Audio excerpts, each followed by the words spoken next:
Alright, it's been about a month since I dropped the trailer.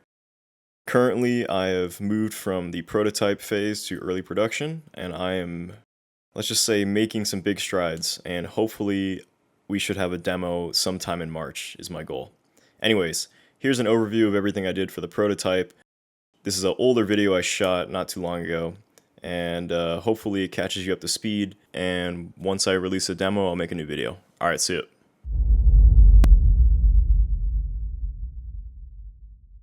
This is my game SANDEATERS. I'm primarily a technical game designer, but I wore every hat in the book for this project. The game is in Unreal Engine 5, I scripted all of the gameplay systems from scratch, and kit-bashed everything using free art assets.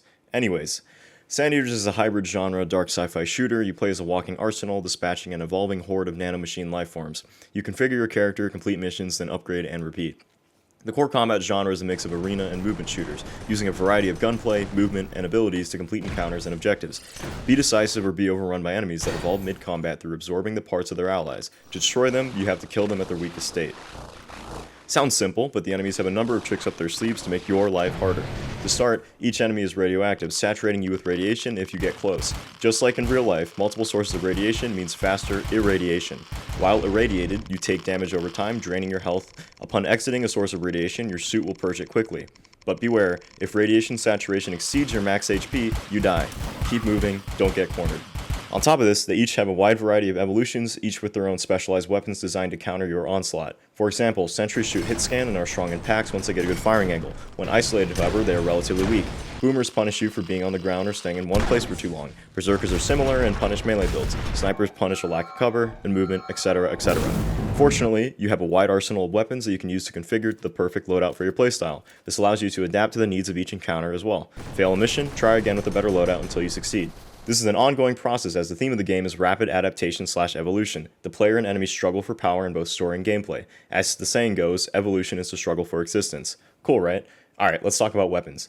All weapons fulfill different roles, each with their own strengths, weaknesses, and optimal use cases. Ranged weapons that are hit scan use a damage fall-off system to calculate damage based on in-game meters. You have an optimal range and two scalar cliffs. The first provides a moderate damage fall-off rate, the second is significant until you're hitting for only 1 damage.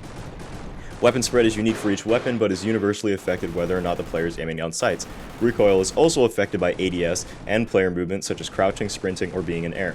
Weapons can all be swapped quickly through handling, but reload speed is different depending on the weapon. Currently, there are 3 ammo types, light, medium, and heavy, each corresponding with the weapon type. As potency goes up, ammo count goes down. There are special weapons such as the Thunderblade as well. It is a chainsaw lightning sword that rewards aggressive play with high damage. It doesn't use finite ammo and instead charges from radiation that enemies emit at close range, complementing the melee playstyle. But that is not all. When paired with keystone passive abilities called cores, such as the Overdrive core, granting the player immunity to radiation and instead healing them while irradiated, it creates a perfect synergy with Thunderblade, assuming your build has the capacity to utilize it. Just like the classic mecha-genre games, your character's build has to fit within the weight and energy limits. You can't just throw all the good stuff on and call it a day. Instead, you have to plan out the build that fits your needs. Find the crazy combos and synergies, or even anti-synergies, to make the game more challenging. My reasoning for having this system is to allow players, regardless of skill levels, to enjoy my game the way they want to enjoy it. Want to be a fast-paced gunslinger? Go for it. Want to be an unkillable sword-swinging bulwark? You can. Or maybe you want to be stealthy and methodical. The choices are vast. And abilities help accent these choices by providing reliable active skills that charge over time. These abilities can also be used simultaneously while firing, allowing you to create devastating DPS combos or movement tricks without interrupting your gunplay. To showcase this in action, I've made multiple short encounters, each providing different challenges for the player. It also served as a way for me to test what does and doesn't work level design-wise within my game. I even attempted a cinematic campaign-style encounter, which was cool but didn't provide the gameplay experience I was looking for. I instead wanted to lean into the genre for my game, which is characterized by hectic, free-flowing combat. So long as you're moving, shooting, and using abilities, you should be having a good time, and the levels you play should complement this.